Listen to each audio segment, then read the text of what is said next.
बिस्मिल्लाहिर्रहमानिर्रहीम। आज हम बनाने जा रहे हैं धनिया और पुदीना का रायता। पकौड़ों के साथ ये बहुत टेस्टी लगता है। चावलों के साथ भी आप इसे यूज़ कर सकते हैं। काफ़ी डिशेस के साथ ये इस्तेमाल होता है। और मज़े की बात ये है, आप इसे दही के बगैर फ्रीज़ भी कर सकते हैं।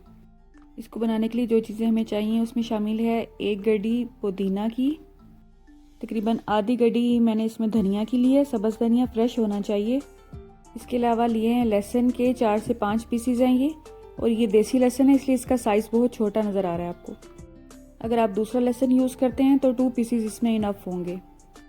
इसके अलावा 3 से 4 अदद सब्ज़ मिर्चें ली हैं। अब मैं इसमें पानी डालूंगी, और पानी आपने उतना ही डालना है जिसमें हमारा जग काम करने लगे। तकरीबन 1 से 2 मिनट लगेंगे और ये अच्छी तरह से शेक हो जाएगा। अगर आपको इस वक्त पानी कम महसूस हो तो आप मशीन को बंद करके पानी और भी ऐड कर सकते हैं।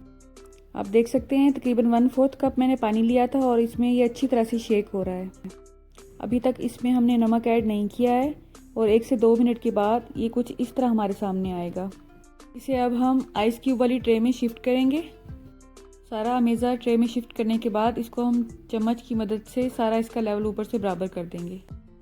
ये रायता बनाने की झटपट रेसिपी, आप इसे ज़रूर ट्राई कीजिएगा और दोस्तों से भी शेयर करें। ये देखें, सारा अमेज़ा इसमें मैंने डाल दिया है। अब मैं इसका लेवल बराबर कर रही हूँ। अगर आपको लहसुन का टेस्ट अच्छा नहीं लगता है तो आप लहसुन ना डालें, इसमें वो ऑप्शनल है।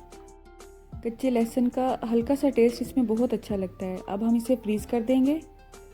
आपको जब भी रायता बनाने की ज़रूरत महसूस हो, 1 से 2 क्यूब इसमें से निकाल लें और उनको मेल्ट होने के लिए रख दें। और जब वो अच्छी तरह से मेल्ट हो जाएं तो उसमें दही डाल के, और नमक जितना भी हो दही के हिसाब से डाल के उसको यूज़ करें। अगर आपको ज़्यादा सब्ज़ रायता अच्छा लगता है तो ज़्यादा टुकड़ियाँ निकाल लें। अगर आपको नॉर्मल कलर अच्छा लगता है तो 1 से 2 टुकड़ियाँ इनफ होती हैं। ये देखें कितना खूबसूरत कलर आया है इसमें, और इसमें कोई हमने कलर आर्टिफिशियल ऐड नहीं किया है। इंशाल्लाह रायता बनाना आपके लिए बहुत इजी हो जाएगा अगर आप मेरी इसी रेसिपी को फॉलो करेंगे। टेस्टी। अल्लाह आपका दस्तरखान सजाए रखे, आपको सेहत और ईमान का रिज़्क अता फरमाए। मेरी नेक्स्ट रेसिपी तक अल्लाह हाफिज़।